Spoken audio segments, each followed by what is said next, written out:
Welcome to yes news. ముందుగా headlines. వైద్య ఆరోగ్య రంగంలో వివిధ ప్రమాణాలను అందుకునేలా ప్రపంచ ఆరోగ్య సంస్థ నిర్దేశించిన సూచనలను అమలు చేస్తున్నామని తెలిపిన ముఖ్యమంత్రి నారా చంద్రబాబు నాయుడు. కేంద్రం తీసుకొచ్చిన లేబర్ కోడ్లకు వ్యతిరేకంగా దేశవ్యాప్తంగా ఉన్న కార్మిక వర్గం ఉద్యోగస్తులందరూ ఫిబ్రవరి నెలలో సమ్మెకు పిలుపు ఇవ్వబోతున్నారని తెలిపిన సిఐటియు నాయకులు ఉమామహేశ్వరరావు. రాష్ట్ర ఉప ముఖ్యమంత్రి పవన్ కళ్యాణ్ గారిని మర్యాదపూర్వకంగా కలిసిన US consul general Shrimati Laura Williams. వైద్య ఆరోగ్య రంగంలో వివిధ ప్రమాణాలను అందుకునేలా ప్రపంచ ఆరోగ్య సంస్థ నిర్దేశించిన సూచనలను అమలు చేస్తున్నామని ముఖ్యమంత్రి నారా చంద్రబాబు నాయుడు అన్నారు. ఏపీలో మెడ్టెక్ పార్క్ ద్వారా అధునాతన వైద్య పరికరాలను రూపొందిస్తున్నామని సీఎం తెలిపారు. సచివాలయంలో వైద్య ఆరోగ్య రంగంలో అత్యున్నత స్థాయి నిపుణుల సలహా బృందంతో సీఎం చంద్రబాబు వీడియో కాన్ఫరెన్స్ నిర్వహించారు. పౌరులకు సంబంధించిన డిజిటల్ హెల్త్ రికార్డులను సంజీవని ప్రాజెక్టు ద్వారా రూపొందిస్తున్నామని ఈ సందర్భంగా సీఎం తెలిపారు. రియల్ టైంలోనే వారి వివరాలు తెలుసుకునేలా సంజీవని ద్వారా ఇంటిగ్రేట్ చేస్తున్నామని చెప్పారు. వివిధ అంశాల్లో పౌరులకు సంబంధించిన ఆరోగ్య సమాచారం అందుబాటులో ఉంటుందన్నారు. 2047 స్వర్ణాంధ్రప్రదేశ్ లక్ష్యాల ద్వారా అంతిమంగా ప్రజల జీవన ప్రమాణాలు పెంచేలా ప్రయత్నాలు చేస్తున్నామని వెల్లడించారు. Preventive wellness, digital AI enabled health financing reforms లాంటి కీలకమైన అంశాలపై దృష్టి పెట్టాలని సూచించారు. ఏపీలో మెడ్టెక్ పార్క్ ద్వారా అధునాతన వైద్య పరికరాలను రూపొందిస్తున్నామని సీఎం తెలిపారు. రాష్ట్ర ఉప ముఖ్యమంత్రి Shri Pavan Kalyan US consul general Shrimati Laura విలియమ్స్ను మర్యాదపూర్వకంగా కలిశారు. మంగళవారం క్యాంపు కార్యాలయంలో జరిగిన ఈ భేటీలో పలు అంశాలు చర్చకు వచ్చాయి. ఈ సమావేశంలో యుఎస్ ఎంబసీకి చెందిన Meredith Mettler, US public diplomacy officer Abdul Rahman Habib, political specialist Shri Molly Carey, economic specialist Siba Tripathi తదితరులు పాల్గొన్నారు. మంగళవారం ఉదయం తూర్పు నియోజకవర్గ పరిధిలోని 4వ డివిజన్ పరిధిలోని ఏపీఐఐసి కాలనీలో రేగుల అనురాధ మున్సిపల్ ఎలిమెంటరీ స్కూల్లో అంగన్వాడీ స్కూల్ నిర్మాణానికి అనువైన స్థలాన్ని ఎమ్మెల్యే గద్దె రామ్మోహన్ పరిశీలించారు. ఈ సందర్భంగా ఎమ్మెల్యే గద్దె రామ్మోహన్ మాట్లాడుతూ ఏపీఐఐసి కాలనీలో నూతనంగా అంగన్వాడీ స్కూల్ ఏర్పాటు చేయడానికి 35 లక్షలను కేటాయించామన్నారు. ఈ అంగన్వాడీ పాఠశాలలో అన్ని సౌకర్యాలు కల్పించాలని స్పష్టంగా పేర్కొన్నారు. చిన్నతనం నుంచే మంచి పౌష్టిక విలువలతో కూడిన ఆహారం అందించడం ద్వారా వారు మంచి ఆరోగ్యవంతులుగా తయారవుతారనే మంచి ఉద్దేశంతో విద్యాశాఖ మంత్రి నారా లోకేష్ చక్కటి మెనూను సిద్ధం చేశారని చెప్పారు. పాఠశాలల్లో చదువుకున్న పూర్వ విద్యార్థులందరూ కలిసి నిధులు సమకూర్చుకుని పాఠశాలను మరింతగా అభివృద్ధి చేస్తామని చెప్పడం అభినందనీయమన్నారు. విద్యాశాఖ మంత్రి నారా లోకేష్ విద్యారంగంలో అనేక విప్లవాత్మకమైన మార్పులను తీసుకొస్తున్నారని ఎమ్మెల్యే గద్దె రామ్మోహన్ చెప్పారు. ఆటోనగర్ ఏపీఐసి కాలనీలో అంగన్వాడీ స్కూలు నూతన భవన నిర్మాణం కోసం కార్పొరేషన్ వారు 35 లక్షలు శాంక్షన్ చేయడం జరిగింది. దానిలో వాళ్ళకి అన్ని సౌకర్యాలతో ఒక స్టోర్ రూము, క్లాస్ రూము, అదేవిధంగా కిచెను, వాష్రూమ్స్, అదేవిధంగా బాత్రూమ్స్ ఇవన్నీ కూడా కలిపి నిర్మాణం చేపట్టడానికి పిల్లల యొక్క అభివృద్ధి వాళ్ళు పుట్టిన దగ్గర నుంచి చదువుకుని ఉన్నత స్థితికి వెళ్ళే వరకు కూడా ప్రభుత్వం ప్రధాన బాధ్యతలు తీసుకోవాలని చెప్పి చేసే క్రమంలో ఈ అంగన్వాడీ పిల్లలు ఏదైతే వాళ్ళు చిన్నారులుగా ఉన్నప్పుడు పోషక విలువలతో కూడిన భోజనం పెట్టాల్సిన అవసరం ఉందని చెప్పి ఆ టైంలో ఎదుగుదల కూడా బాగుంటే జీవితాంతం దాని ఉపయోగం ఉంటుందని చెప్పి భావించి ఇవాళ లోకేష్ బాబు గారు చక్కటి మెనూతో పిల్లలకి భోజనం పెట్టడం జరుగుతోంది. అలాంటి వాళ్ళకి అన్ని లోన స్టోర్ రూమ్ వాళ్ళు వచ్చే సరుకులన్నీ కూడా భద్రంగా దాచుకోవడానికి, ఎలాంటి పాడవకుండా చూసుకోవడానికి అన్ని సౌకర్యాలతో ఒక బిల్డింగ్ని ఏర్పాటు చేసుకోవడం జరిగింది. అదేవిధంగా ఈ స్కూల్ని అప్గ్రేడ్ చేయాలనే ఆలోచన, అదేవిధంగా ఒక బయట నుంచి ఈ ప్రాంతంలో చదువుకున్న వాళ్ళు దీనికి కావలసిన నిధులు కూడా సమకూరుస్తామని చెప్పి మా కార్పొరేటర్ జాతి సాంబశివరావు చెబుతూ ఉన్నారు. దాని విధానంలో కూడా ఈ స్కూల్నంతా కూడా పైనంతా కూడా బాగు చేసి పిల్లలకి దీని అవకాశం ఉంటే అప్గ్రేడ్ చేయాలనే ఆలోచన కూడా ఉంది 6-7 తరగతులకి. ఆ విధంగా విద్యా విధానంలో అనేకమైన మార్పులు తీసుకొస్తున్న మన యువ మంత్రివర్యులు నారా లోకేష్ బాబు గారికి మనస్ఫూర్తిగా నేను మా నియోజకవర్గం తరఫున కృతజ్ఞతలు తెలియజేస్తూ అంగన్వాడీ పిల్లలకి అత్యంత సౌకర్యవంతమైన బిల్డింగ్ని ఏర్పాటు చేసుకోగలిగినందుకు చాలా సంతోషంగా ఉందని తెలియజేస్తాను. న్యాయస్థానంలో ఊరట ఉన్నప్పటికీ అధికార దుర్వినియోగంతో కూటమి ప్రభుత్వం 42 కుటుంబాలను అన్యాయంగా రోడ్డున పడేసిందని వైఎస్ఆర్సీపీ అధినేత మాజీ ముఖ్యమంత్రి వైఎస్ జగన్మోహన్ రెడ్డి ఆగ్రహం వ్యక్తం చేశారు. ఈ ఘటనపై సిపిఐ విచారణ జరిపించాలని జగన్మోహన్ రెడ్డి డిమాండ్ చేశారు. పశ్చిమ నియోజకవర్గంలోని భవానీపురం జోజీనగర్లో బాధిత కుటుంబాలను కలిసి పరామర్శించి మాట్లాడారు. అనంతరం ఆయన మీడియాతో 25 ఏళ్లుగా 42 కుటుంబాలు ఇక్కడే ఇళ్లు కట్టుకొని జీవిస్తున్నారని, మున్సిపల్ కార్పొరేషన్ అనుమతి కూడా ఉందని చెప్పారు. అయినా కూడా వీళ్ల ఇళ్లను ధ్వంసం చేయడం సరికాదన్నారు. సుప్రీంకోర్టులో ఈ పిటిషన్ పెండింగ్లో ఉందని, ఈ నెల 31వ తేదీకి సుప్రీంకోర్టు వీళ్లకు ఊరట ఇచ్చిద్దని చెప్పారు. బ్యూటీ పార్లర్స్ పాల పేరుతో మా వృత్తికి ఆర్థికంగా నష్టం జరుగుతుందని ప్రెస్ క్లబ్ ఏర్పాటు చేసిన మీడియా సమావేశంలో అధ్యక్షులు రమణ అన్నారు. ఈ సందర్భంగా ఆయన మాట్లాడుతూ కొంతమంది స్పా సెంటర్ల ముసుగులో అసాంఘిక కార్యకలాపాలకు పాల్పడుతున్నారని, దీనివల్ల మా నాయి బ్రాహ్మణుల ప్రతిష్టకు భంగం కలుగుతుందన్నారు. ప్రభుత్వం స్పందించి మెడికల్ షాపులకు బి ఫార్మసీ సర్టిఫికేట్ మాదిరి సెలూన్ షాపులకు కూడా నాయి బ్రాహ్మణ కులం సర్టిఫికేట్ తప్పనిసరి అని ఉత్తర్వులు జారీ చేయాలని డిమాండ్ చేశారు. ప్రస్తుతం 150 యూనిట్ల ఉచిత కరెంటు అమలవుతున్న కూటమి ప్రభుత్వం మరో 50 యూనిట్లు పెంచుతూ ఇటీవల జీవో విడుదల చేశారని, పూర్తి స్థాయిలో 200 యూనిట్లు అమలయ్యేలా చూడాలని కోరారు. మా కష్టాలు చెప్పుకోవడానికి రాజకీయంగా ఒక ఎమ్మెల్సీ గాని ఎమ్మెల్యే గాని లేరని, జనాభా తమాషా ప్రకారం నాయి బ్రాహ్మణులకు రాజకీయ ప్రాముఖ్యత కల్పించాలని కోరారు. దేవాలయాల్లో కూడా 6B టెంపుల్లో కూడా ఒక ముగ్గురినైనా వేసుకొని వారికి మా వాయిద్య కళాకారులకి జీవనోపాధి కల్పిస్తారని కోరుకుంటున్నాం. మేము 500 పోస్టులన్నా తీయాలని రాష్ట్ర వ్యాప్తంగా కూడా అందరం కూడా అర్జీ పెట్టడం జరిగింది. ముఖ్యమంత్రి మన లోకేష్ గారికి పెట్టుకున్న తర్వాత వెంటనే బాగా స్పందించిన వెంటనే కూడా అది మాకు అర్జీ పెట్టడం కూడా జరిగింది. రాష్ట్ర వ్యాప్తంగా మేము వాయిద్య కళాకారులు 50,000 మంది ఉన్నామండి. 50,000 మందికి 42 పోస్టులు తీశారు. కానీ 42 పోస్టులకి మేము ఏ రకంగా ఉపాధి కలగాలి, వాళ్ళు ఎలా పిల్లలతో పోషించుకోగలుగుతారు అన్నది కూడా ముందుగా ప్రభుత్వం వారు ఒకసారి ఆలోచించి మళ్ళీ ఈ పోస్టులు ఎక్కువగా తీసి మాకు న్యాయం చేస్తారని కోరుకుంటున్నాం సార్.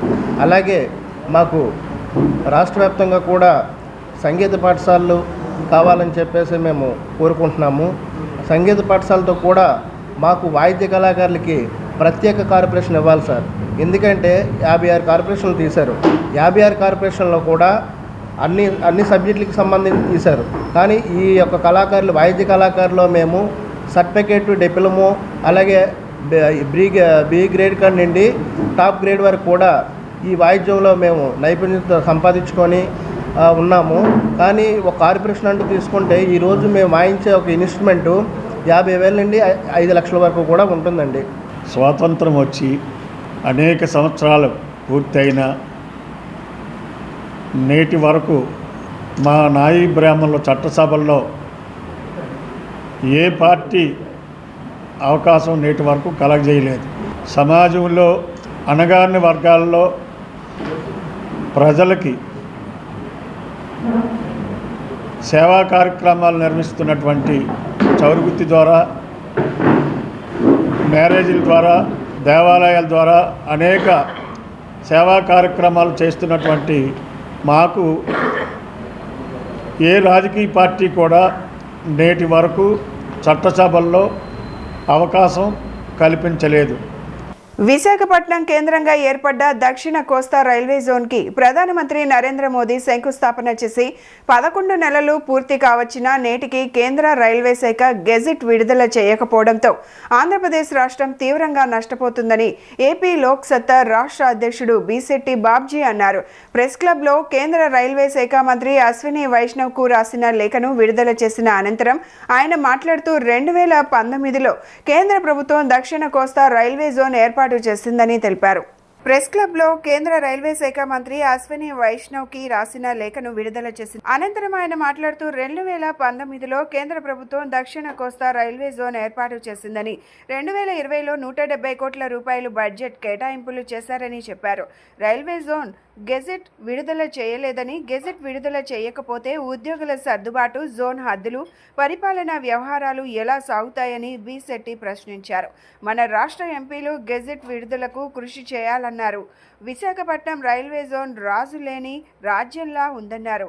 రాష్ట్ర విభజన చట్టం షెడ్యూల్ 8లో జోన్ అంశం స్పష్టంగా ఉండి కూడా 12 సంవత్సరాలు పూర్తి చేసుకోలేకపోయామని ఆవేదన వ్యక్తం చేశారు. విశాఖపట్నం కేంద్రంగా జనవరి 8వ తారీఖున గౌరవ ప్రధానమంత్రి నరేంద్ర మోదీ గారు రైల్వే జోన్కి శంకుస్థాపన చేశారు.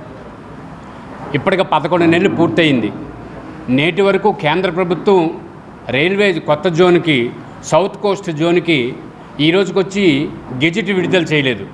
ఈ గెజిట్ విడుదల చేయకపోవటం వల్ల విజయవాడ, గుంతకల్లు, గుంటూరు, విశాఖపట్నం రైల్వే డివిజన్లన్నీ కూడా పూర్తి స్థాయిలో వెనకబడి ఉన్నాయి. ప్రధానమంత్రి గారు శంకుస్థాపన చేసినటువంటి ప్రాజెక్టుకే 11 నెలల సమయం సరిపోలేదా అని చెప్పి లోక్సత్తా నుంచి అడుగుతా ఉన్నాం. ఈ నెల మరి 19వ తారీఖు వరకు పార్లమెంట్ సమావేశాలు జరుగుతున్నాయి. కేంద్ర మంత్రులు కానీ పార్లమెంట్ సభ్యులు కానీ పట్టించుకోవాలి. ప్రధానమంత్రి గారు శంకుస్థాపన చేసిన తర్వాత ఈ రోజుకొచ్చి అంగుళం కూడా ముందుకు కదలకపోతే ఆంధ్రప్రదేశ్ రాష్ట్రం నష్టపోతుంది, ఆంధ్రప్రదేశ్ ప్రజలు నష్టపోతున్నారు. నేను గౌరవ ముఖ్యమంత్రి చంద్రబాబు నాయుడు గారిని, పవన్ కళ్యాణ్ గారిని, అట్లాగే లోకేష్ గారిని కోరుతా ఉన్నాను లోక్సత్తా నుంచి. అయ్యా, 11 నెలలు పూర్తయింది, ఇప్పటికొచ్చి కనీసం అంగుళం ముందుకు కదలలేదు. దీనివల్ల రాష్ట్రంలో రైల్వే కార్మికులు అంటే పర్టికులర్గా జూన్ 5వ తారీఖున మాధుర్ని జీఎంగా నియమించారు. నియమించిన తర్వాత అసలు మన జోన్ ఎంతవరకు ఉంది, కార్మికులు ఎవరు రావచ్చు, ఎక్కడికి బదిలీలు కావచ్చు, ఏ రకమైన అభివృద్ధి, పరిపాలనా యంత్రాంగం ఎలాగా అంటే డెక్క బిల్డింగ్ని 6, 7, 2 ఫ్లోర్లు తీసుకున్నారు. ముఖ్యంగా 2014లో విభజన చట్టంలో పెట్టిన అంశాన్ని ఇప్పుడు దాకా కూడా అమలు జరగకపోవటం, బాబ్జీ గారు చెప్పినట్టు అది జరగడానికి కూడా ఇన్ని అడ్డంకులుగా క్రియేట్ అవుతూ ఉంటాం. దానికి ముఖ్యంగా మన పార్లమెంట్ సభ్యులు అప్పటి నుంచి ఇప్పుడు దాకా ఎన్నికైన పార్లమెంట్ సభ్యులు కానీ ఇప్పుడు పార్లమెంట్ సభ్యులు కానీ చాలా తీవ్రంగా వాళ్ళు ముందుకు నడవాల్సిన బాధ్యత ఉంది. ఆ బాధ్యతని కంపల్సరీ నెరవేర్చి కేంద్ర ప్రభుత్వంపై ఒత్తిడి తీసుకొచ్చి దాన్ని నెరవేర్చాల్సిన బాధ్యత ఉందనేది ముఖ్యంగా హెచ్చరిస్తున్నాం. తర్వాత ఇవాళ ముఖ్యంగా మనం భారతీయులందరం కూడా ఒక జాతీయ పండగగా అంటే పెద్ద ఎత్తున పండగగా చేసుకునే భారతీయులందరూ భారత జాతి అంతా కూడా పెద్ద ఎత్తున ముఖ్యంగా హిందువులు చేసుకునే సంక్రాంతి పండగ సందర్భంగా ఇప్పుడు అంటే వలస కార్మికుల్లాగా వలస వెళ్ళిపోయారు. అంటే హైదరాబాద్కి కానీ బెంగళూరుకి కానీ మద్రాసుకి కానీ ఇప్పుడు కూడా అక్కడి నుంచి కనీసం మన ప్రాంతానికి రావాలని పండగలకి తాపత్రయపడుతున్న ప్రజలకి సౌకర్యాలు లేక వాళ్ళ యొక్క ధనాన్ని అనేక పెద్ద ఎత్తున వెచ్చించాల్సి వస్తుంది. అలా కాకుండా హైదరాబాద్ నుంచి ఇటు బెంగళూరు నుంచి ముఖ్యంగా స్పెషల్ ట్రైన్స్ని అప్ టు పలాస్ దాకా వేయాలనేది ఒక డిమాండ్ చేస్తున్నాం. కేంద్రం తీసుకొచ్చిన లేబర్ కోడ్లకు వ్యతిరేకంగా దేశవ్యాప్తంగా ఉన్న కార్మిక వర్గం ఉద్యోగస్తులందరూ ఫిబ్రవరి నెలలో సమ్మెకు పిలుపు ఇవ్వబోతున్నారని సిఐటియు నాయకులు ఉమామహేశ్వరరావు అన్నారు. సమ్మె పిలుపును జయప్రదం చేయడానికి కార్మికులందరూ సంసిద్ధులు కావాలని పిలుపునిచ్చారు. లేబర్ కోడ్లను రద్దు చేయాలని, పాత చట్టాలను యథాతథంగా అమలు చేయాలని కోరుతూ Andhra Pradesh medical and sales representative union ఆధ్వర్యంలో గాంధీనగర్ ధర్నా చౌక్లో ధర్నా నిర్వహించారు. ధర్నా కార్యక్రమంలో సిఐటియు నాయకులు ఉమామహేశ్వరరావు మాట్లాడుతూ ఏ యజమాని అయినా కార్మిక చట్టాలు అమలు చేయకపోతే అతనిపై జరిమానా విధించే అవకాశం ఉంది, జైలుకు పంపించే అవకాశం ఉందని, కొత్త చట్టం ప్రకారం ఏ యజమానిని శిక్షించడానికి జరిమానా విధించడం లేదన్నారు. యజమాని రిపోర్ట్ రాసి ఇస్తే అదే వేదమని అన్నారు. కార్మికుడికి యజమానులకి మధ్య వివాదం వస్తే వాటిని పరిష్కరించడానికి కార్మిక శాఖ ఉండేదని, అయితే ఇప్పుడు మధ్యవర్తిగా కాకుండా యజమానుల తరపున నిలబడడానికి వీలుగా ఈ కార్మిక చట్టం వచ్చిందని చెప్పారు. కనీస వేతనం 32,000 ఇవ్వాలని ఆల్ ఇండియా లేబర్ కాన్ఫరెన్స్ ఇస్తే ప్రధాని మోదీ రోజు వేతనం 172 రూపాయలు మాత్రమే చేశారన్నారు. 8 గంటల పని విధానాన్ని 13 గంటలు చేశారన్నారు. కొత్త చట్టం ప్రకారం 16 గంటలు 20 గంటలు చేయడానికి కూడా అభ్యంతరం లేదన్నారు. కేంద్రం తీసుకొచ్చిన లేబర్ కోడ్లకు వ్యతిరేకంగా దేశవ్యాప్తంగా ఉన్న కార్మిక వర్గం ఉద్యోగస్తులందరూ ఫిబ్రవరి నెలలో సమ్మెకు పిలుపు ఇవ్వబోతున్నారని, కార్మికులు సిద్ధం కావాలని పిలుపునిచ్చారు. దేశంలో ఉన్నటువంటి నరేంద్ర మోడీ గారి పరిపాలన కార్మిక వర్గానికి ఉద్యోగస్తులకి వ్యతిరేకంగా సాగుతుంది. అందులో భాగంగానే 29 కార్మిక చట్టాలు స్వాతంత్రోద్యమం నుంచి పోరాడి సాధించుకున్నటువంటి చట్టాలని పూర్తిగా రద్దు చేసి 4 లేబర్ కోడ్లుగా తీసుకొచ్చింది. వాస్తవానికి చట్టం అంటే ఖచ్చితంగా అమలు జరపాల్సింది, కానీ కోడ్ అంటే స్మృతి, దీన్ని అమలు జరపాల్సిన అవసరం లేదు. అంటే ఈరోజు ప్రభుత్వం తీసుకొచ్చినటువంటి దాంట్లో అనేక రకాలైనటువంటి పద్ధతిలో కార్మికుల్ని కనీస వేతనాలు వాళ్ళకు ఉండవు, ఈఎస్ఐ ఉండదు, పిఎఫ్ ఉండదు, పర్మనెంట్ అనేటటువంటిది ఉండదు. పర్మనెంట్ ఉద్యోగులు అనేటటువంటి కాకుండా వాళ్ళని fixed term employment fixed term ఎంప్లాయ్మెంట్గా తయారు చేసి పర్మనెంట్ ఉద్యోగాలు అనేటటువంటి రద్దు చేయడానికి ఈ కోడ్స్ అనేవి ఉపయోగపడతాయి. అంతేకాకుండా ఈరోజు సమ్మె చేసే హక్కు కార్మికుల హక్కు, కానీ ఈ హక్కు మొత్తాన్ని కూడా ప్రభుత్వం లేబర్ కోడ్స్ ద్వారా రద్దు చేసింది. ఎక్కడా కూడా సమ్మె చేయడానికి వీల్లేకుండా ఎవరైనా సమ్మె చేస్తే ప్రతి ఒక్క సమ్మెని ఇల్లీగల్ చేయడానికి అవకాశం ఉంది. అందులో భాగంగానే సమ్మె చేసినోడికి ఏమో 6 నెలల శిక్ష, సమ్మె చేయమని చెప్పినటువంటి నాయకత్వాన్ని 2 సంవత్సరాల శిక్ష. అంతకుముందు ఏ యజమాని అయినా కానీ కార్మిక చట్టాలు అమలు జరపకపోతే ఆయన మీద ఫైన్ వేయడానికి అవకాశం ఉంది, ఆయన జైలుకి పంపడానికి అవకాశం ఉంది. ఇప్పుడు ఏ యజమాని కూడా శిక్షించడానికి కానీ లేకపోతే ఫైన్ వేయడానికి కానీ అవకాశం లేదు. ఆయనంతటా ఆయన ఏంటంటే రాసి ప్రభుత్వానికి లేబర్ డిపార్ట్మెంట్కి సబ్మిట్ చేస్తే అదే వేదం. ఆఖరికి ఈరోజు లేబర్ డిపార్ట్మెంట్ అనేటటువంటిది ఎక్కడైనా కానీ కార్మికులకి యజమానులకి వివాదం వస్తే ఆ వివాద పరిష్కారానికి ఉపయోగపడేది. ఇప్పుడు ఎక్కడా కూడా ఆ రకంగా లేబర్ డిపార్ట్మెంట్ అనేటటువంటిది మధ్యవర్తిగా వ్యవహరించి కార్మికుల తరపున పనిచేయడానికి కాకుండా యజమానుల తరపున నిలబడడానికి వీలుగా ఈ లేబర్ కోడ్స్లో మార్పు వచ్చింది. అంటే ఈరోజు ప్రభుత్వం కనీసమైనటువంటి వేతనం 32,000 రూపాయలు ఇవ్వాలని ఆల్ ఇండియా లేబర్ కాన్ఫరెన్స్ ఇస్తే ఈరోజు మోడీ గారు దాన్ని కనీస వేతనం ఎంత రానంటే 178 రూపాయలు పర్ డే, అంటే 5,500 రూపాయల కన్నా ఎక్కువ ఇవ్వాల్సిన అవసరం లేదని 8 గంటల పని దినాన్ని 13 గంటలు చేశారు. 13 కాదు, అవసరమైతే it can be stretch to any extent, అంటే 16 గంటలు 20 గంటలు చేయడానికి కూడా అభ్యంతరం లేదు. అంటే యాజమాన్య ప్రభుత్వం ఒకటైతే దాన్ని బట్టి ఈరోజు ఇండిగో క్రైసిస్ చూసాం. ఇండిగో క్రైసిస్ యావత్ భారతదేశాన్ని కుదిపేసింది. ఏమిట్రా అంటే ఇందులో అక్కడున్న పైలట్లకి టైమింగ్స్ లేవు. దాని పర్యవసానంగా పైలట్లు ఆందోళన చేయాల్సిన పరిస్థితి. అక్కడ ఖాళీలు 900 మందికి పైగా పైలట్స్ ఖాళీ ఉంటే అందులో ఎక్కడా కూడా వాళ్ళని నింపలేరు. దీనికి ప్రభుత్వం ఏ రకమైనటువంటి పద్ధతిలో చర్యలు తీసుకోకపోగా చివరి వరకు కూడా ప్రయాణికుల్ని ప్రజల్ని ఇబ్బంది పెట్టి సేమ్ అదే పద్ధతులు ఈరోజు లేబర్ కోడ్స్ అనేటటువంటివి కార్పొరేట్లకు అనుకూలం తప్ప కార్మికులకి కాదు, ఉద్యోగస్తులకు కాదు. అందుకే లేబర్ కోడ్స్ రద్దు చేసే వరకు మేము పోరాడాలని నిర్ణయించుకున్నారు. మెడికల్ రిప్రజెంటేటివ్స్ ఆ రకంగా నిన్న ఈరోజు ధర్నా చేస్తున్నారు. రేపు ఫిబ్రవరి నెలలో దేశవ్యాప్తంగా ఉన్న కార్మిక వర్గం ఉద్యోగస్తులు అందరూ కూడా ఒక్క తాటి మీదగా లేబర్ కోడ్స్కు వ్యతిరేకంగా సమ్మెకి పిలిపివ్వబోతున్నారు. బులెటిన్ ముగించే ముందు హెడ్లైన్స్ మరొకసారి.